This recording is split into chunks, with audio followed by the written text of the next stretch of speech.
Okay. Hello, everyone. Welcome to our March 2024 monthly update.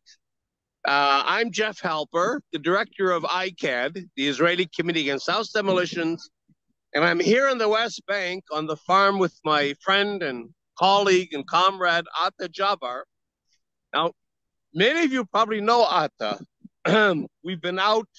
They've demolished his house twice. We've rebuilt his home. He'll tell you in a minute. And he's been struggling with the settlers, with the occupation, trying to save his land, water issues, violence. I mean, it's a microcosm of the suffering of Palestinians in the occupied territory. And Atta has been with us for 26 years now, I think we've been working, since the demolition of his first house in 1998. He's a farmer.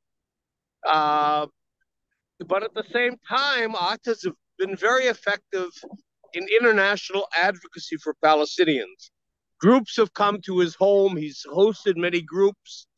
And Atta has also been abroad speaking, including giving testimony to the UN Human Rights Council in Geneva, so that he's really a key resource person, as well as a resistor in the Palestinian movement.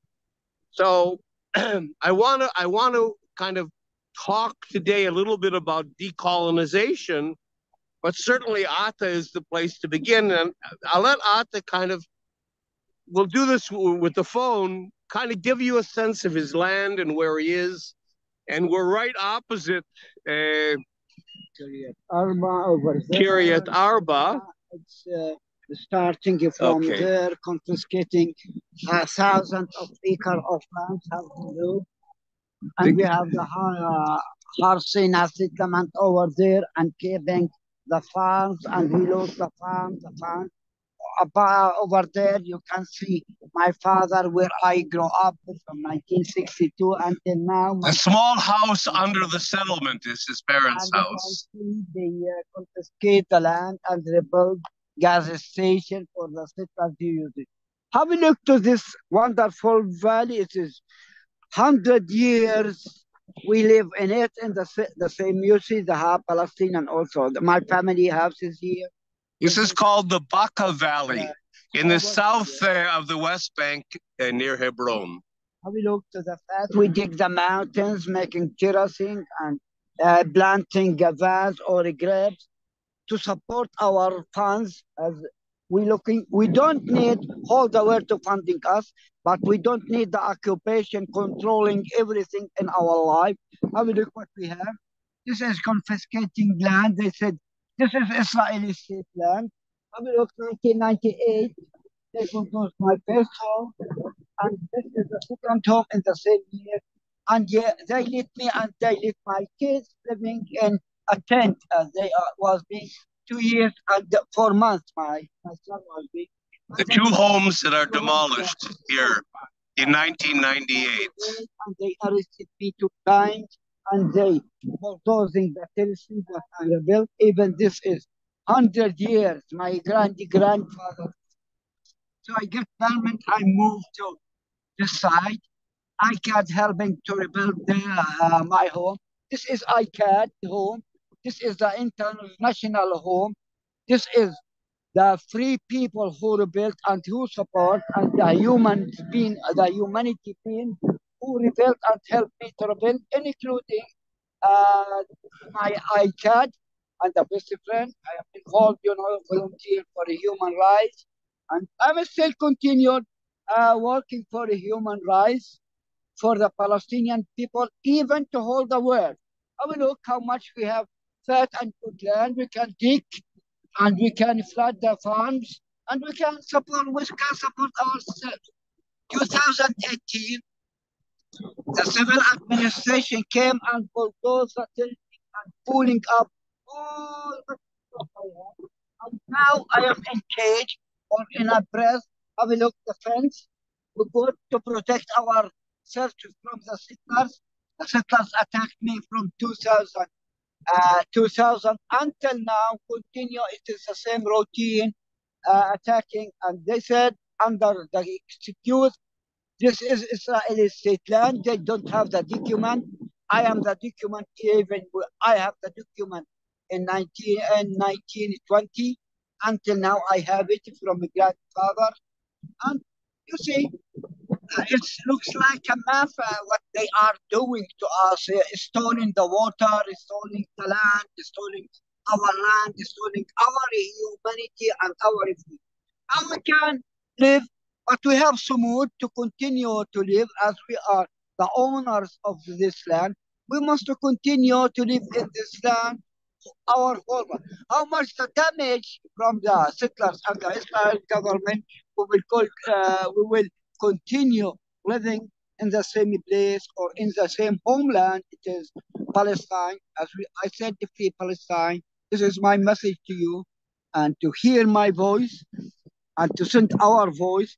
We are the victims, not the Israel always the victims. Have a look what they are stolen. Which kind of life? Can you live this our life under this horrible occupation?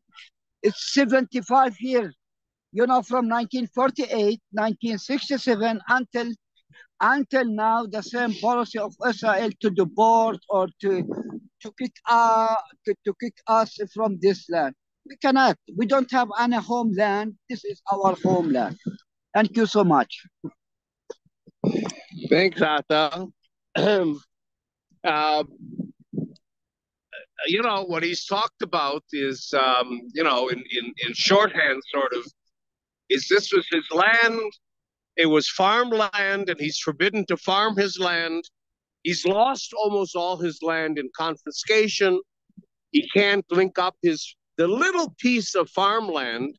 If you see behind me, kind of down by the road, even this highway goes through his family's land. His parents' house is right on the other side underneath the settlement.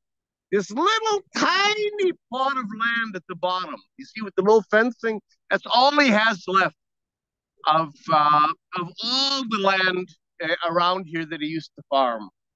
And the settlers come up this road.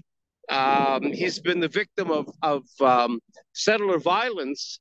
In 2000, the settlers came and threw the family out of their home on a Friday. These are religious settlers, of course. Took over the house, spent Friday night and the Sabbath, Saturday, all surrounded by, I was here, surrounded by police, the military that protected them. On their way out of the house, they burnt it in the year 2000, and everybody simply walked back to the settlement.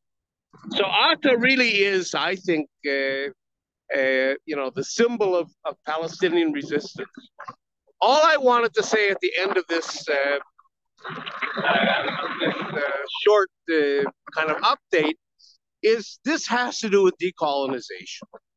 In other words, all the political plans you hear of, 2 states or 1 state or confederations or federations or whatever they are, have to be measured, have to be evaluated on the basis, do they really decolonize the land so that genuinely they can be, equal access to resources and housing and a free life? Because the Biden plan that he's going to announce any day for a 2-state solution, if you measure it from the point of view of, is it going to dismantle what we see here as colonization? Is it going to dismantle the Kiryat Arba settlement? Is it going to restore Atta's lands, or at least give him access to lands and water? Is it going to give Palestinians genuine sovereignty and economic viability?